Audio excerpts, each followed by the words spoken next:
পাকিস্তান জিন্দাবাদ।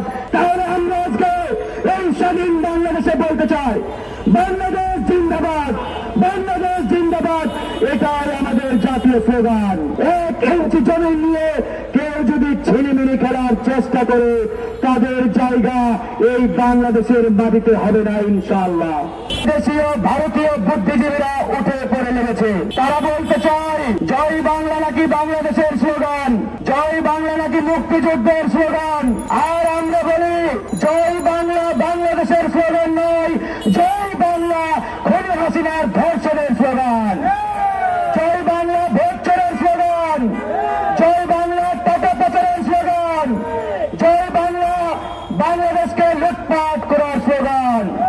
ছাত্রলীগের সন্ত্রাসীরা সেই বিশ্বজিৎকে যখন কুপিয়ে কুপিয়ে হত্যা করা হয়েছিল, তারা যখন তাকে কুপিয়ে কুপিয়ে মেরে ফেলছিল, তখন বাংলাদেশের এই তথাকথিত বুদ্ধিজীবীরা কোথায় ছিলেন? আমরা যদি প্রশ্ন করি, জাহাঙ্গীরনগরের সেই সেঞ্চুরি মানিক যখন জয় বাংলা স্লোগান দিয়ে আমার মা বোনদের উপরে ঝাঁপিয়ে পড়তেন, তখন এই তথাকথিত বুদ্ধিজীবীরা কোথায় ছিলেন? 7ই মার্চের ভাষণের শেষ শব্দটি ছিল নাকি পাকিস্তান জিন্দাবাদ, যেটি বাংলাদেশের কোন দলিল দস্তাবেজে আর খুঁজে পাওয়া যায় নাই। আমরা প্রশ্ন করতে চাই, এই পাকিস্তান জিন্দাবাদ যদি শেখ মুজিবুর রহমান দিয়ে থাকে, তাহলে আমরা আজকে এই স্বাধীন বাংলাদেশে বলতে চাই, বাংলাদেশ জিন্দাবাদ, বাংলাদেশ জিন্দাবাদ।